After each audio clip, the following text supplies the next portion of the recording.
اگر آپ کو میری یہ ویڈیو پسند آئے تو like, comment and share, subscribe کرنا مت بھولیے۔ السلام علیکم ناظرین، جیسے کہ آپ لوگ جانتے ہیں ہم پڑھ رہے ہیں سیرت نبی صلی اللہ علیہ وآلہ وسلم، لیکن شروع کرنے سے پہلے میری آپ سب سے گزارش ہے کہ ایک دفعہ نبی کریم صلی اللہ علیہ وآلہ وسلم پر درود شریف پڑھ دیں، اور اس کے بعد جہاں بھی نبی کریم صلی اللہ علیہ وآلہ وسلم کا نام مبارک آئے وہاں پر درود شریف ضرور پڑھیں، اور اگر آپ درود شریف نہیں پڑھ سکتے تو کم از کم صلی اللہ علیہ وآلہ وسلم ضرور کہیں۔ تو چلیں شروع کرتے ہیں۔ اس کا باب نمبر 53 ہے، جس کا نام ہے حضرت ام معبد کے خیمے پر۔ نبی کریم صلی اللہ علیہ وآلہ وسلم نے دعا فرمائی۔ آپ کی دعا فرماتے ہی حضرت سراقہ رضی اللہ تعالیٰ عنہ کی گھوڑی کے پاؤں زمین سے نکل آئے۔ گھوڑی کے پاؤں جو نہیں باہر آئے، سراقہ رضی اللہ تعالیٰ عنہ اس پر سوار ہوئے اور آپ صلی اللہ علیہ وسلم کی طرف بڑھے۔ آپ صلی اللہ علیہ وسلم نے دعا فرمائی، اے اللہ ہمیں اس سے باز رکھ۔ اس دعا کے ساتھ ہی گھوڑی پیٹھ تک زمین میں دھنس گئی۔ اب انہوں نے کہا، اے محمد، میں قسم کھا کر کہتا ہوں مجھے اس مصیبت سے نجات دلائیں، میں آپ کا ہمدرد ثابت ہوں گا۔ نبی کریم صلی اللہ علیہ وآلہ وسلم نے ارشاد فرمایا، اے زمین اسے چھوڑ دے۔ یہ فرمانا تھا کہ ان کی گھوڑی زمین سے نکل آئی۔ بعض تفسیر میں لکھا ہے کہ سراقہ رضی اللہ تعالیٰ عنہ نے 7 مرتبہ وعدہ خلافی کی، ہر بار ایسے ہی ہوا۔ بعض روایات میں ہے کہ ایسا 3 بار ہوا۔ آخر حضرت سراقہ رضی اللہ تعالیٰ عنہ سمجھ گئے تھے وہ آپ صلی اللہ علیہ وسلم تک نہیں پہنچ سکتے، چنانچہ انہوں نے کہا، میں اب آپ کا پیچھے نہیں کروں گا، آپ میرے سامان میں سے کچھ لینا چاہیں تو لے لیں، سفر میں آپ کے کام آئے گا۔ حضور صلی اللہ علیہ وسلم نے ان سے کچھ لینے سے انکار کر دیا اور فرمایا، تم بس اپنے آپ کو روک کے رکھو اور کسی کو ہم تک نہ آنے دو۔ آپ صلی اللہ علیہ وسلم نے سراقہ رضی اللہ تعالیٰ عنہ سے یہ بھی فرمایا، اے سراقہ اس وقت تمہارا کیا خیال ہے کہ تمہیں کسریٰ کے کنگن پہنائے جائیں گے؟ سراقہ رضی اللہ تعالیٰ عنہ یہ سن کر حیران ہوئے، بولے، آپ نے کیا فرمایا؟ کسریٰ بادشاہ کے کنگن مجھے پہنائے جائیں گے؟ ارشاد فرمایا، ہاں ایسا ہی ہوگا۔ حضرت صلی اللہ علیہ وآلہ وسلم کی یہ حیرت انگیز پیشن گوئی تھی، کیونکہ اس وقت ایسا ہونے کا قطعاً کوئی امکان دور تک نہیں تھا، لیکن پھر بھی ایک وقت آیا کہ حضرت سراقہ رضی اللہ تعالیٰ عنہ مسلمان ہوئے۔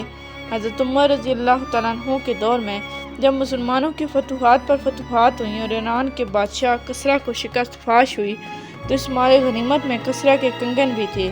یہ کنگن حضرت عمر رضی اللہ تعالیٰ عنہ نے حضرت سراقہ رضی اللہ تعالیٰ عنہ کو پہنائے، اور اس وقت سراقہ رضی اللہ تعالیٰ عنہ کو یاد آیا کہ نبی کریم صلی اللہ علیہ وسلم نے ہجرت کے وقت ارشاد فرمایا تھا، اے سراقہ اس وقت تک تمہارا کیا خیال ہوگا جب تمہیں کسریٰ کے کنگن پہنائے جائیں گے؟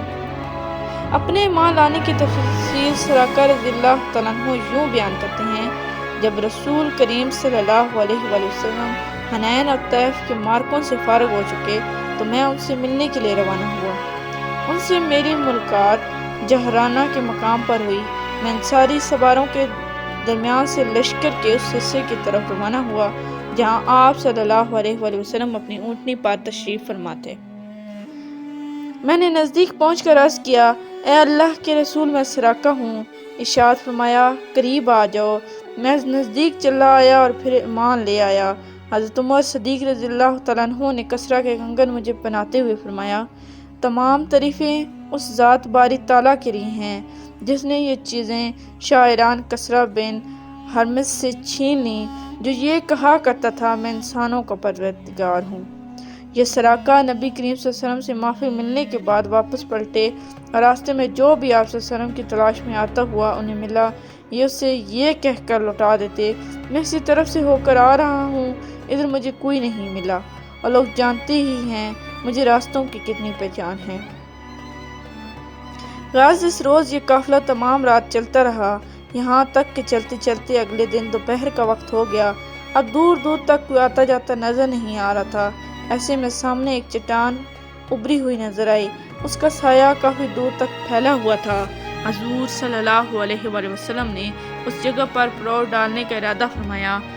حضرت ابوبکر صدیق رضی اللہ تعالیٰ عنہ سواری سے اترے اور اپنے ہاتھوں سے جگہ کو صاف کرنے لگے تاکہ رسول اللہ صلی اللہ علیہ وآلہ وسلم چٹان کے سائے میں سو سکے۔ جگہ صاف کرنے کے بعد حضرت ابوبکر صدیق رضی اللہ تعالیٰ عنہ نے اپنی پوستین وہاں بچھا دی اور عرض کیا اے اللہ کے رسول یہاں سو جائیں، میں پہرا دوں گا۔ حضور اکرم صلی اللہ علیہ وآلہ وسلم سو گئے۔ ایسے میں حضرت ابوبکر صدیق رضی اللہ تعالیٰ عنہ نے ایک چراغ دیکھا، اس کو چٹان کی طرف آتے دیکھا، شاید وہ بھی سائے میں آرام کرنا چاہتا تھا۔ ابوبکر صدیق رضی اللہ تعالیٰ عنہ فوراً اس طرف مڑے اور اس سے بولے تم کون ہو؟ اس نے بتایا میں مکہ کا رہنے والا ایک چراواں ہوں۔ حضرت ابوبکر صدیق رضی اللہ تعالیٰ عنہ بولے کیا تمہاری بکریوں میں کوئی دودھ والی بکری ہے؟ جواب میں اس نے کہا ہاں ہے۔ پھر وہ ایک بکری سامنے لایا، اپنے ایک برتن میں دودھ دوہا اور حضرت ابوبکر صدیق رضی اللہ تعالیٰ عنہ کو دیا۔ وہ دودھ کا برتن اٹھائے آپ صلی اللہ علیہ وآلہ وسلم کے پاس آئے جو کہ اس وقت سو رہے تھے۔ انہوں نے آپ صلی اللہ علیہ وسلم کو جگانا مناسب نہ سمجھا، دودھ کو برتن لیے اس وقت تک کھڑے رہے جب تک کہ آپ صلی اللہ علیہ وسلم جاگ نہیں گئے۔ حضرت ابوبکر صدیق رضی اللہ تعالیٰ عنہ نے دودھ میں پانی کی دھار ڈالی تاکہ وہ ٹھنڈا ہو جائے، پھر خدمت میں پیش کیا اور عرض کیا یہ دودھ پی لیجئے۔ آپ صلی اللہ علیہ وآلہ وسلم نے دودھ نوش فرمایا اور پوچھا کیا روانگی کا وقت ہو گیا ہے؟ حضرت ابوبکر صدیق رضی اللہ تعالیٰ عنہ نے عرض کیا جی ہاں ہو گیا ہے۔ اب یہ قافلہ پھر روانہ ہوا، ابھی کچھ دور ہی گئے ہوں گے کہ خیمہ نظر آیا۔ خیمے کے باہر ایک عورت بیٹھی تھی، یہ معبد رضی اللہ تعالیٰ عنہ تھی جو اس وقت تک اسلام کی دعوت سے محروم تھی۔ ان کا نام عاتقہ تھا، یہ ایک بہادر اور شریف خاتون تھی۔ انہوں نے بھی آنے والوں کو دیکھ لیا۔ اس وقت معبد رضی اللہ تعالیٰ عنہ کو یہ معلوم نہیں تھا کہ یہ چھوٹا سا قافلہ کن ہستیوں کا ہے۔ نزدیک آنے پر حضور صلی اللہ علیہ وسلم کو معبد رضی اللہ تعالیٰ عنہ کے پاس ایک بکری کھڑی نظر آئی۔ وہ بہت ہی کمزور اور دبلی پتلی سی بکری تھی۔ آپ صلی اللہ علیہ وسلم نے معبد رضی اللہ تعالیٰ عنہ سے دریافت کیا کیا اس کے تھنوں میں دودھ ہے؟ معبد رضی اللہ تعالیٰ عنہ بولی اس کمزور اور مریل بکری کے تھنوں میں دودھ کہاں سے آئے گا؟ آپ صلی اللہ علیہ وسلم نے ارشاد فرمایا کیا تم مجھے اس کو دہنے کی اجازت دو گی؟ اس پر معبد رضی اللہ تعالیٰ عنہ بولی لیکن یہ تو ابھی ویسے بھی دودھ دینے والی نہیں ہوئی، آپ خود سوچئے یہ دودھ کس طرح دے سکتی ہے؟ میری طرف سے اجازت ہے، اگر اس سے آپ دودھ نکال سکتے ہیں تو نکال لیجئے۔ حضرت ابوبکر صدیق رضی اللہ تعالیٰ عنہ اس بکری کو حضور اکرم صلی اللہ علیہ وآلہ وسلم کے پاس لے آئے۔ حضور اکرم صلی اللہ علیہ وآلہ وسلم نے اس کی کمر اور تھنوں پر ہاتھ پھیرا، دعا کی اے اللہ اس بکری میں ہمارے لیے برکت عطا فرما۔ جو نہیں آپ صلی اللہ علیہ وسلم نے یہ دعا مانگی، بکری کے تھن دودھ سے بھر گئے اور ان سے دودھ ٹپکنے لگا۔ یہ نظارہ دیکھ کر معبد رضی اللہ تعالیٰ عنہ حیرت زدہ رہ گئیں۔ اب تک کے لیے اتنا ہی، ملتے ہیں اگلے باب میں، تب تک کے لیے اللہ حافظ۔ Please like, subscribe and share our channel and press the bell icon for more videos.